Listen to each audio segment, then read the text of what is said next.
Internets. My name is Patrice Davis. I am the CEO of GrantWorks. Pretty soon you'll get to know what our new name is. But first of all, for whoever's here, thank you for carving out some time to learn a little bit about not just this change that we're implementing and have implemented, but more importantly, how we can better serve organizations. So this is just a lead in really to how we want to partner with organizations, and based on the feedback and based on our engagement with clients over the years, we're learning more about what their needs are. So the name of this session is New Name, Same Experts, Updated Services. What's next for your federal grant compliance, subrecipient monitoring, and post-award success. So you see, we're trying to marry the two because that's what really matters. How can we better serve our clients? So I'm really hoping that one of the things I want to do is make sure that I'm actually, going to be navigating this thing well. So let me move this over here and make sure that you guys are seeing everything that you need to see. Bear with me here. We are still we're still kind of refining our process with going live, but we are ready for you. All right. So I'm going to go ahead and just make sure that you guys can see. Can you guys see these changes?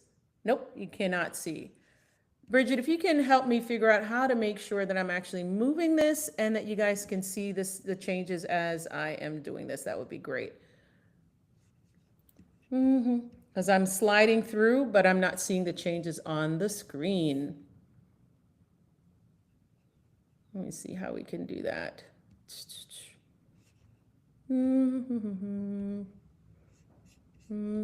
Let's stop sharing, and then we're going to try this again. Bear with us. It says it's sharing.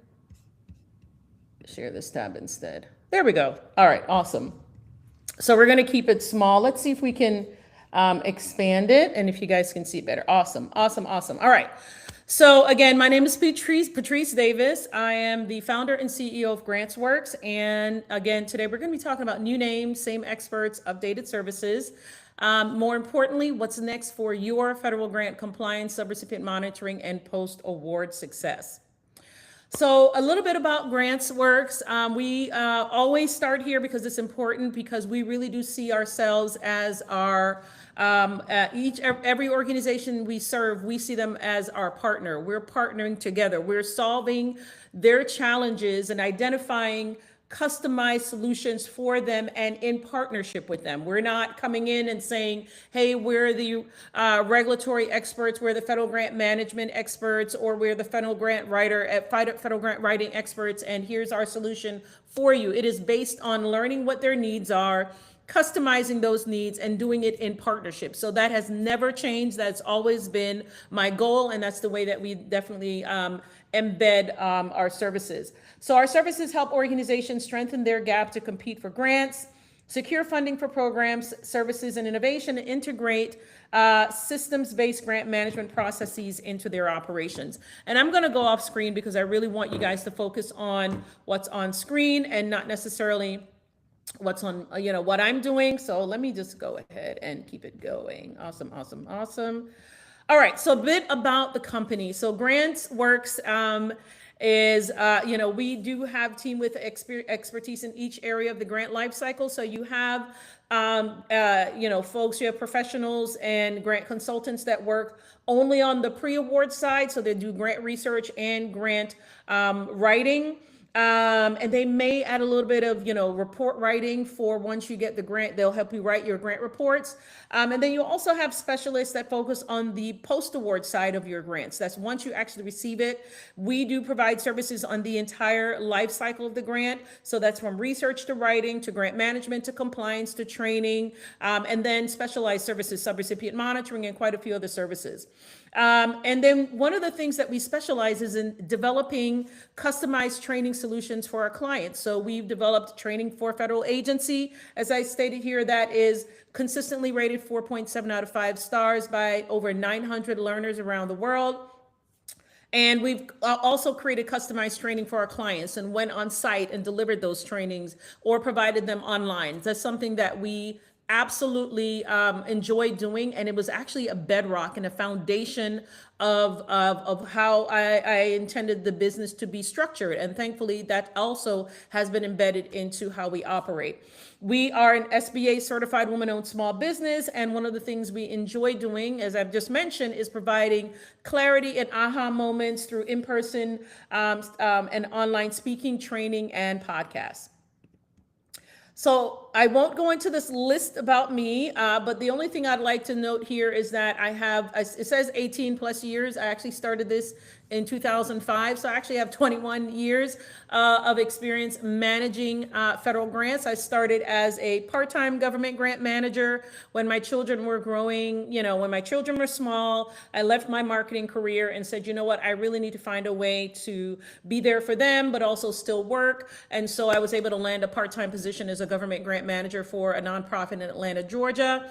And, over time, that experience has grown. I've worked for small nonprofits, large nonprofits, but my role has always been centered in grant management, grant compliance, training, regulatory analysis, advising our organization's leaders, developing policies, even policies such as how the government, how our company could make sure people can be removed from a country in the event of some kind of need to leave the country. So all kinds of and monitoring and evaluation. So thankfully, really broad and wide experience. I've also conducted monitoring visits of state agencies that receive federal grant funds, and then wrote really extensive site visit reports. I worked at the CDC, so I've actually seen it as a grant maker. So I know what grant making agencies are doing before the solicitation is released, and then what they're doing once the applications are received. And then, of course, in terms of the continuations and how they manage that process, I'm certainly involved in that as well. I've actually done quite a bit at the CDC, where I was a public health analyst.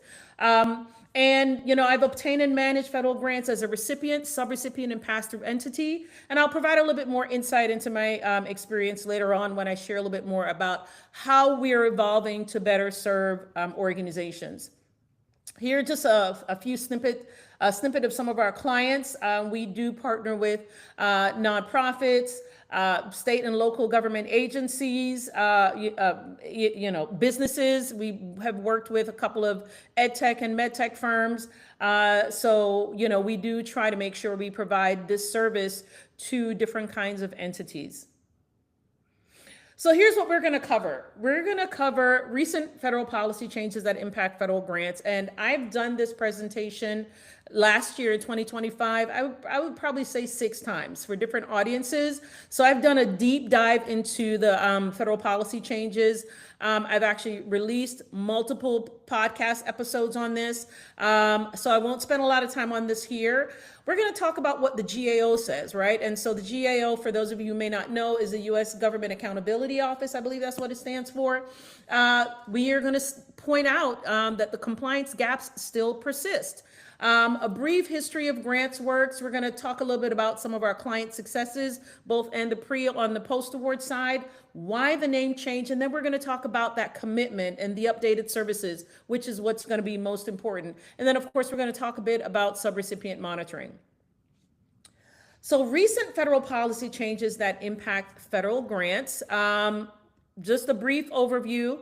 Right, many of you are already very familiar with this, but I just kind of wanted to level set on how things have changed over the last year. So the new administration came in. I actually wrote an edition of the Federal Grant Insights newsletter when the new administration came in. I believe it's the newsletter published in late January. And I remember pointing out just some of these changes.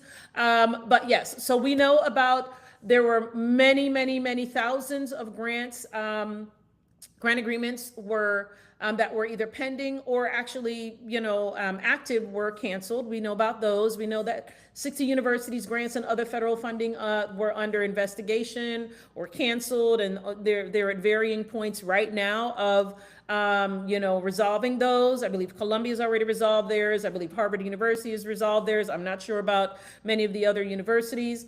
We know that DEI and other, quote, illegal discrimination, as they call it, was stripped from grant deliverables, or they were required, grantees were required to strip them from grant deliverables.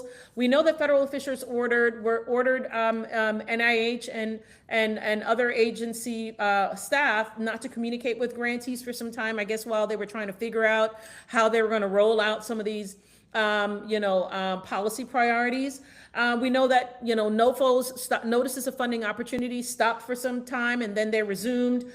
We know that thousands of federal staff were terminated. I did point out here that I did see last week that the National Science Foundation is going to be rehiring staff. And actually throughout 2025, as staff were being terminated, then they would realize what departments they really needed them for, then they would rehire some of them. So I remember a very, highly publicized situation with the U.S. Department of Energy, where apparently the staff that managed, oversight of, security of the government's nuclear facilities, I believe that, that was a big one that happened. CDC, I recall there were terminations at CDC and then some rehiring. So lots of changes. And of course, there were agency specific changes. Quite a few offices have been eliminated, multiple offices of civil rights and some of the other offices that the administration has deprioritized. And so we know that some of these changes happen, right? And then, of course, there were, as you know, a flurry of executive orders that were released last year. One of them that really stood out to us that's in this industry was, of course, the one that was released on August 7th, 2025. It's called the Improving Oversight of Federal Grant Making. And it basically laid out the administration's guidelines on how funding opportunity announcements, that's what they call them, FOAs. We also know them as notices of funding opportunity, how they will be monitored and released, how applications will be evaluated, and how they will be awarded within the context of, quote, agency priorities and the national interest. So we also know about Defend the Spend, or many of you may know about Defend the Spend. And if you don't, again, if you go to my LinkedIn profile, there is a featured presentation where I go into these changes in much more detail. Now, I do want to point out that was what was happening in 2026. Some of that, quite a bit of that has been abated, and we now have, thankfully, some more clarity about funding, about what grants will still remain, what offices will still remain, what funding opportunities this administration is prioritizing. I've also released a podcast episode on that because I really wanted to understand how things were shaking out. We were getting all these scary news about what was going to happen in the U.S. Department of Education and in the EPA, and quite a few other federal grant-making agencies. So of course there was a resurgence of using the False Claims Act to really effectuate some of the changes they wanted to make. We also know about the across the board termination for convenience that they have announced, and of course unlawful discrimination, again the way they describe it, unlawful discrimination, and of course the Byrd Amendment. That is also not new. That's part of the reason why you complete, for those of you who have experience with federal grants, something called the standard form LLL. I forgot what that stands for, but it's just that form that they use to make sure that you are itemizing any funds that they just basically want to make sure that federal funds are not used to lobby to get federal funding. So the recent federal policy changes really brought a lot of chaos. And believe me, I was really in the midst trying to understand as much of it as I could. And then I realized, wow, there's so many changes, I can't keep up. There was a lot of uncertainty. And then of course, organizations had to choose. Organizations are getting to the point where they're choosing to turn away from federal grant funding. Some of them have. I'm familiar with at least one of our clients that decided, we're not going to go through this again. This has been, devastating for us. And so, we're sort of helping them pivot towards other sources of funding to fill in that funding gap, so to speak. All right. But as I mentioned, now in 2026, we're still seeing not necessarily federal policy changes. What we're actually seeing is what's in writing. So one of the things I noticed last year is that there were constant announcements that from the administration that this would be cut and that would be cut, or there would literally be announcements from the White House that, hey, they were going to stop this huge construction project or these bunches of construction projects. But then you didn't actually see that on the ground. I actually tend to react to what I see in writing. I work in federal grants. We're compliance focused. We're numbers focused. We're focused on, typically, yes, I pay attention to what's happening across the board, but I really get into the weeds when I see something in writing. And so some things that we're seeing in writing now, of course, are actual grant announcements that are coming in as a result of budgets being passed.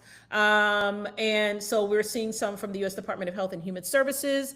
We have a client that's waiting for some specific ones from HRSA and SAMHSA. Grant announcements from the National Science Foundation, the U.S. Department of Justice, the State Department, and ARPA-E. And for those of you who aren't sure what ARPA is, it is an Advanced Research Projects Agency, and it's similar to DARPA, which is the Defense Department's equivalent. So there is an ARPA-E, an ARPA-H, and the DARPA, and there is also an IARPA, which is one that's affiliated with intelligence. So it's Intelligence Advanced Research Projects Agency. And then, of course, grants from the VA, U.S. Department of Veterans Administration. Certain agencies I mentioned are rehiring staff. NSF is one in particular. And as I mentioned, we now have some clarity on funding levels. All right.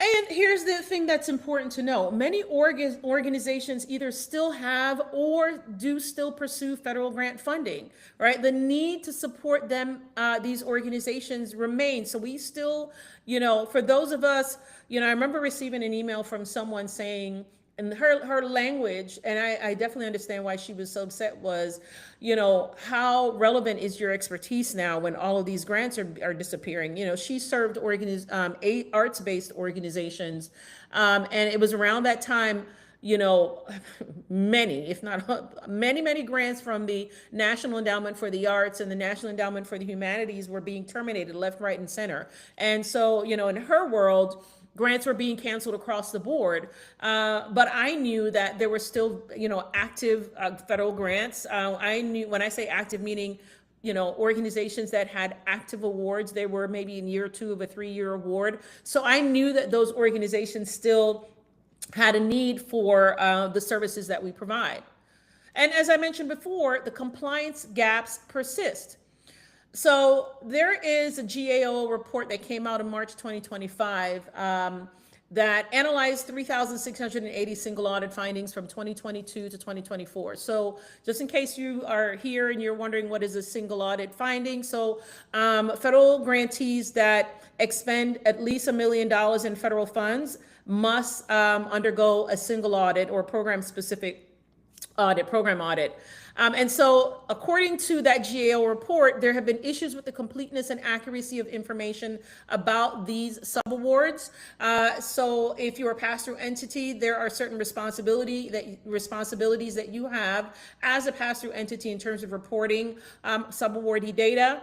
They also found that 36% of the findings were primarily associated with one of the following: incomplete subaward reporting, as I mentioned before, subrecipient monitoring activities, and verifying or justifying eligibility decisions. And if I want to really hone in on that second bullet, subrecipient monitoring activities, because I have quite a bit of experience with subrecipient monitoring, and I definitely want to dig into that. As I mentioned earlier, one of the engagements we had were to serve as a fiscal officer or fiscal consultant on monitoring visits of state agencies that received federal grants. And so that was a core part of the monitoring visit. The details that I evaluated were, many of them were around subrecipient monitoring, and not surprisingly, many of the findings that I outlined in, again, these very extensive site visit reports were around subrecipient monitoring. All right. And then the compliance gaps persist. So in May 2023, I remember bringing this to our community. I remember writing about this and citing this in one of our biweekly newsletters, is that another GA report that identified several challenges with federal grants management, including the lack of capacity of grant recipients to access, manage, and implement programs. There were duplicative requirements. I know that the federal government had been working on these. Some of these duplicative requirements have been working on it, guys, for about 5 years, because there were a lot of forms that were different, multiple different forms that collected a lot of the same information. They had different terms. So government has been working little by little to streamline and remove many of these duplications. And they were also one of the things that was highlighted in the report was around the transparency of grant spending, timely, accurate, and complete grant spending data, and then internal controls and oversight. And so according to GAO's recommendation, is there needs to be timely issuance of single audit guidance. And so I kind of took that as a dig that, these compliance supplements that are supposed to be released by the Office of Management and Budget, I won't call it a dig, but basically, sometimes the compliance supplements are a little behind schedule. But compliance supplements, if you read them, they do not address every single, and I've read them, they don't address every single grant funding opportunity, right? So I think that is one, it's a great recommendation, but certainly it would not address the issue altogether. So here are just 3 examples, and you see the one there bold at the bottom. I'm going to touch on that a little bit. So here's an example of, 3 examples of compliance gaps. So Dana-Farber Cancer Institute, large organization, agreed to pay $15 million to resolve allegations that between 2014 and 2024, it violated the False Claims Act by making materially false statements and certifications related to NIH research grants. All right, and then Cody Homes of Beverly Hills, because I think it's important that we are, when we look at, potential grant violations of federal grant requirements, that we look at this holistically, that we don't always just, focus on certain areas. So the Cody Homes of Beverly Hills, the state of California paid $25.9 million after Homes submitted fake bank records to the state. I think it's it's the California Department of Community and Health. I don't recall. And then Minnesota Feeding Our Future. We've been hearing a lot about this particular case. I am currently digging into this case, and I'm really, because I'm personally curious, but I do think there are a lot of lessons that we can learn. Many of them I'm already aware or, have some, inkling about what happened. But I do think it's important for us to really pull it apart and explore what happened from a grant compliance point of view. A lot of it has been around, Somali immigrants or around, the state and maybe what they did or did not do in terms of oversight, or even it's been politicized massively politicized. But the fact of the matter is, there are some really good lessons to be learned from this particular case. And I'm really, really excited to dig into this some more. All right, so a brief history of GrantWorks. So this is, again, truly a brief history. So we launched on January 17, 2020. And we served four clients throughout the entire year, considering what was happening. We were very, very happy and excited to serve those 4 clients. And then in 2021, that's when we were selected after submitting.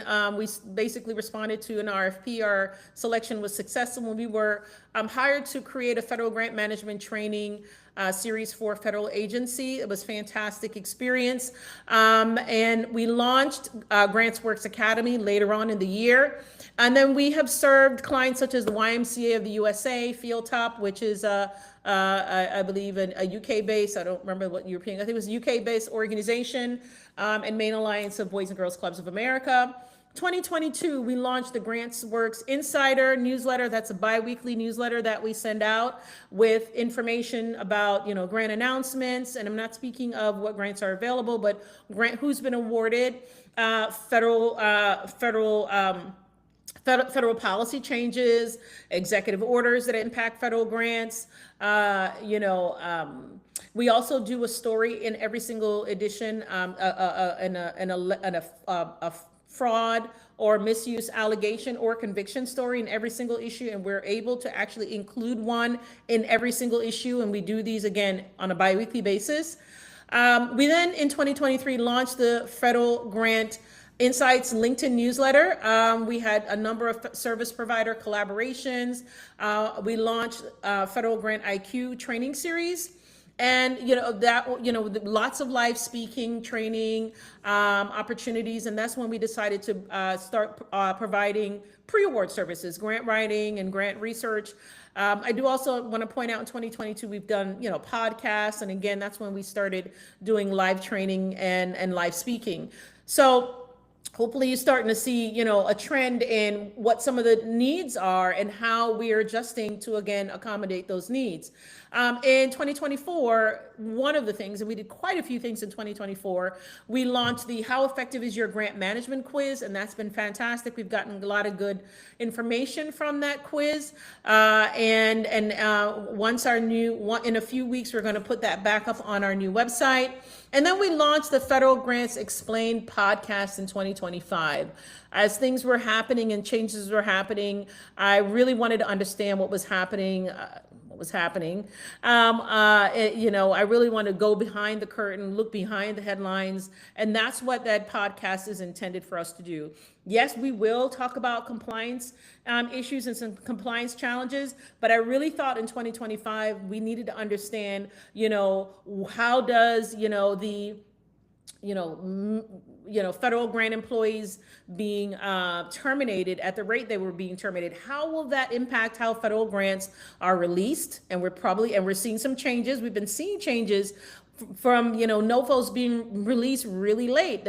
A lot of that is likely tied to the fact that we have fewer federal officials at these agencies. How they're released, how they're evaluated, and then how they're administered and monitored by federal officials once the awards have been extended to the grantees. So these are the dots that I try to connect. And then certainly, how did DOJ have access to all of these different all this different data, how that may impact federal grants, and quite a few other episodes that I thought would, again, help connect the dot in how federal grants impact some of the other areas of our lives. So that is the purpose of that podcast. This year, we're going to be going and doing so much more of that, but we're going to focus also on some of the compliance challenges. So client successes, we have several here, but I won't go through all of them. This is just a quote from one of our former clients, Wisconsin Economic Development Corporation. Really, really excited to work with them. That was truly a multi-party exercise and a multi-party project. Grant writers, 15 to 20 or so, collaborators, and thankfully that resulted in a $62.4 million Solo for All grant. But if you guys have watched any of my podcasts, I've actually done an episode on the Solo for All grants, and many of the grants that were released by the EPA, many of them have been terminated. All right, so just some more pre-award successes from some of the organizations we worked with. This is, again, one of our organizations that we enjoy working with, and I'll just keep going.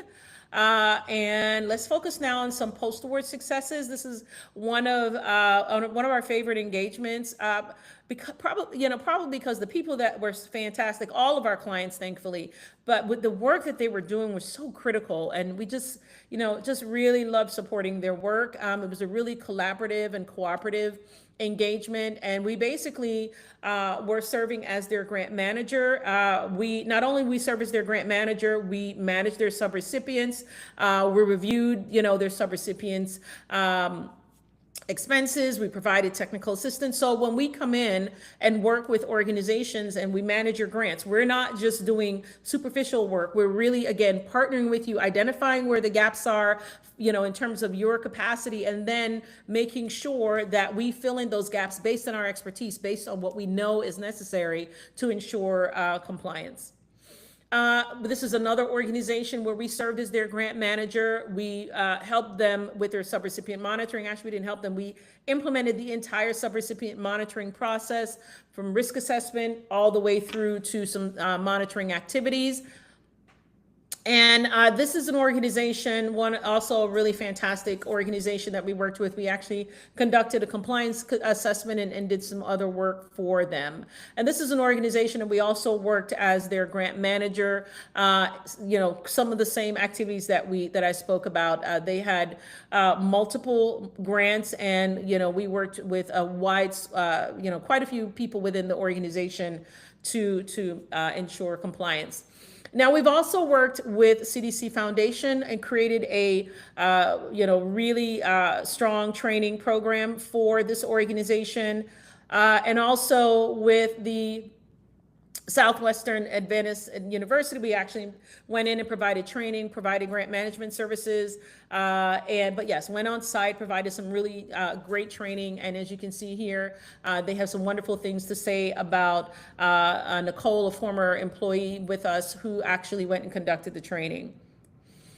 And then there's also the AUC Data Science Center, also fantastic experience. We learned a lot, and we actually, one of the new services that we offer is really tied to, it was sort of spurred by that engagement. And then this is an organization where we provided training live to quite a few employees at that particular organization, and that was a fantastic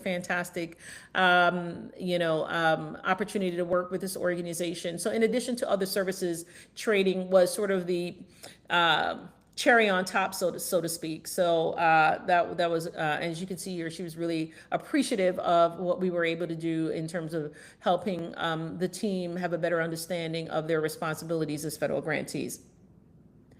So why the name change? So we decided to change the name because we really wanted to differentiate between GrantWorks and another Austin, Texas-based firm. And then we also really wanted to fully own the name that represents where we are now and where we are going. And I'm sure you all can understand. So our name change is really a change to the DBA, the Doing Business As name. So we're going from GrantWorks, and now our new name is GrantWin Consulting. And as you can see here, it's a registered trademark. GrantWin is a registered trademark. So this is a name that we own the name. As you can see, we are keeping the logo, that fancy GW, but instead of just GrantWorks, we are now GrantWin Consulting. And our new website is grantwinconsulting.com. And I'm gonna see if I can drop that in the chat.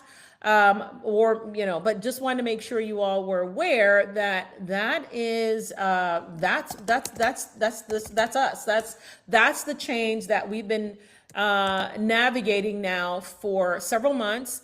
It has been a fantastic project, and so just wanted to make sure you all were aware. So same commitment, updated services. So the name has changed, but the commitment remains the same, and our services have been updated to reflect what we have learned, right? So here we are. This is sort of a wheel of our services. As you can see here, this wheel sort of represents, again, the grant life cycle. Grant research I see is not here, but definitely grant writing and grant research. subrecipient monitoring, federal grant policies and procedures, grant management training, and then cohort-based training. So yeah, so the team, they're way ahead of me sometimes. So yes, grant writing and yes, still grant research is our core services we'll be offering. But then there's subrecipient monitoring solutions. Federal grant policies and procedures, that's a service we provide. We absolutely enjoy providing that service, and we've done that successfully for a number of organizations, including a university, a number of nonprofits, and a for-profit organization as well. And then, of course, federal grant management training. We are really still steeped in this work. Cohort-based training is something that is new, and we're going to talk a little bit more about that now. So we really want to become more specialized and capacity focused to better address the real challenges that organizations are facing today. And the reason we have another timeline here is because I really want to tie it to how that change has evolved, right? What was the beginning? When did we start to learn, hey, this need is there? So in January 2020, when I launched the company, it was a one-person firm, and I launched. And one of the things that I did was I led with education. I knew that there are lots of content and information out there about grant writing from grant writing firms or in freelance grant writers. Not a lot at the time about grant management, specifically grant management of government grants. So I knew I had to lead with education, right? And so I hosted many free webinars. So what does that mean? That's, taking the time to prepare these webinars, prepare the Zoom, host it, do all the follow-ups, did all of that by myself because I was really committed to that. Hosted 6-week webinar series in May of 2020 with other consultants that work in the grant space. One was a grant writer, one was an evaluation specialist, another one was a government grant writer. In other words, she worked at the state managing government grants, so her perspective was different. So all of us were working together. We all had different perspectives, and that was called the Nonprofit Chat Room, and that was a fantastic opportunity. I did that again with 4 other consultants. June 2021, completed the Federal Grant Management Training Series for federal agency. January of 2022, our firm was re-engaged to translate all of the content to Spanish. So that meant, it was a huge project. 23 to 2025, podcast appearances, conference sessions, webinar collaborations with companies such as Instrumental and Nexus Marketing. And then really August 2021 to present, that training that we did with the federal agency has been consistently rated 4.7 out of 5 stars by now over 1,000 people. The number we use is 965, but it's really over 1,000 people. In March of 2024, we relaunched the Federal Grant IQ training series. It was launched, but then we relaunched it in March of 2024. And then, of course, in March of 2026, we are launching Grant IQ for faculty and cohort-based training. So let's talk a little bit about the cohort-based training, and then we will move on to this. Okay, great. So cohort-based training was an idea that came about 2 months ago, and it was based on some information we were getting about training and some trends in training. And we decided one of the best ways to really support organizations so that they don't take a 1-day training and then walk off, and then they don't really, some of the information they'll retain, they'll maybe use the tools, or maybe the tools will just stay in their shared drive. They may not use it. But the bottom line is we thought that cohort-based training was a way to have more impact. So these are expert-led, peer-supported training that solves challenges you've shelved for months or years. These are going to be 4 and 6 week cohorts that solve the problems, again, you've shelved for months. We are, trying to stay away from one-off webinars and fragmented solutions. And then the issue is that one cohort, I would say the highlight is that one cohort will solve the problem that's keeping you up at night.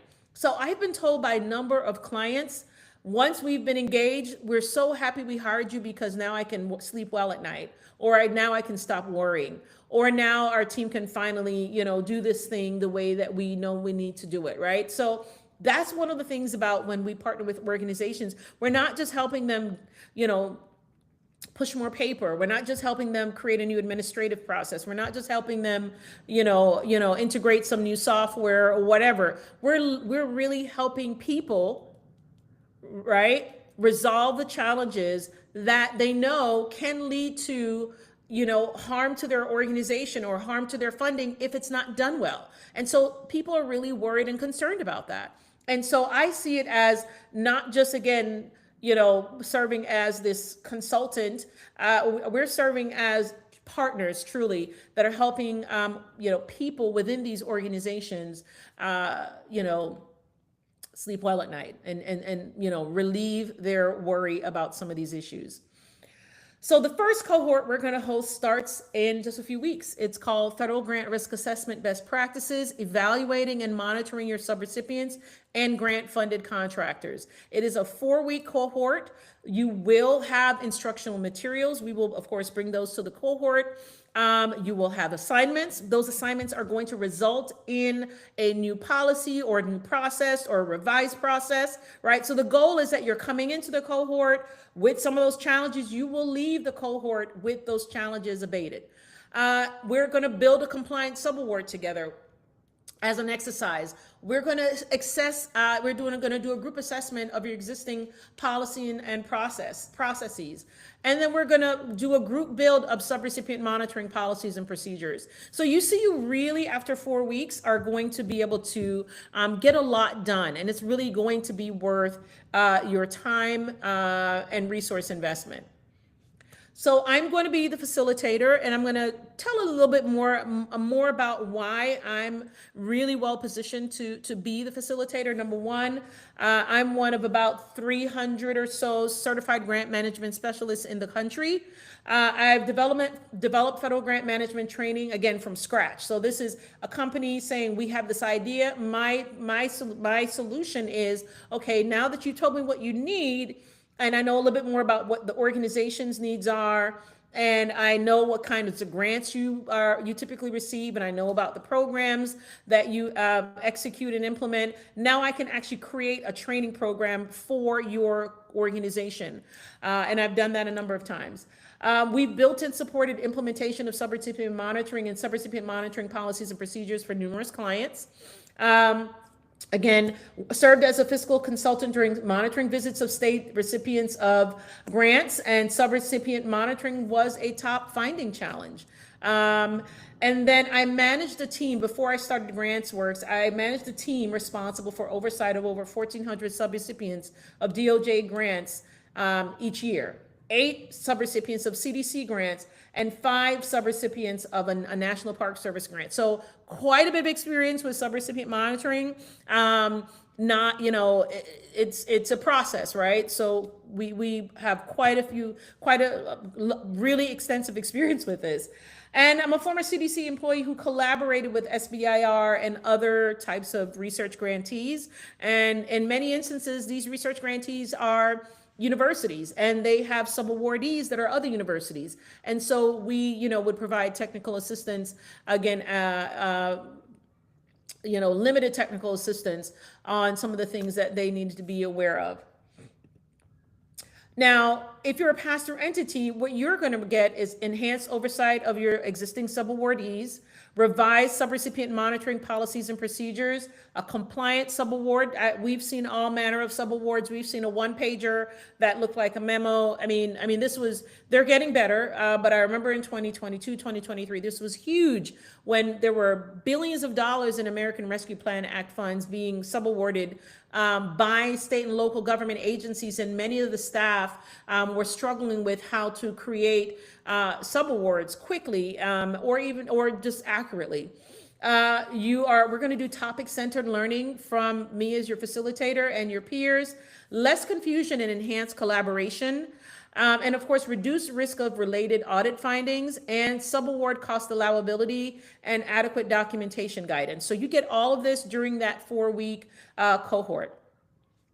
And as a subawardee, if you participate, then you will have more clarity about your responsibilities as a subawardee, clarity about cost allowability, and again, the adequate documentation guidance.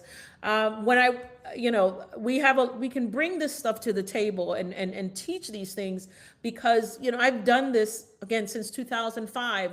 I used to be that person that would kill a tree every month when I would literally prepare reimbursement requests, paper reimbursement requests, and then we would create them for the 9 grants that we had. So every month I would do reimbursement requests for 9 grants.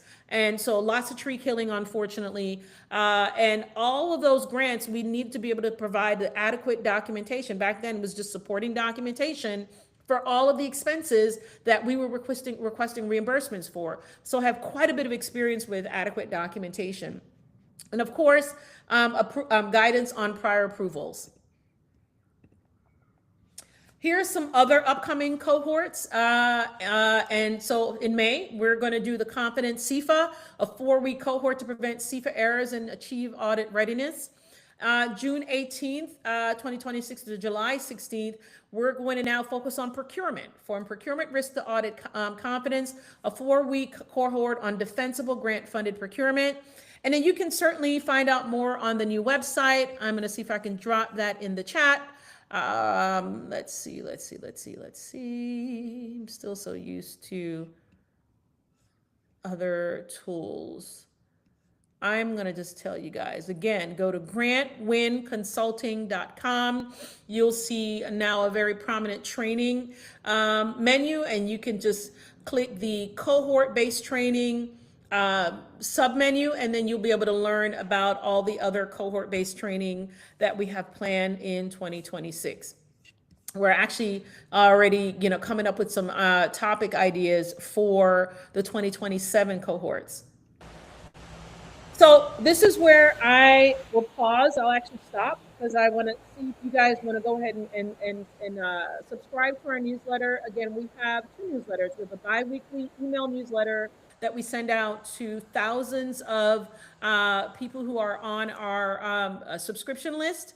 And so it's really, substantive, as you can see here.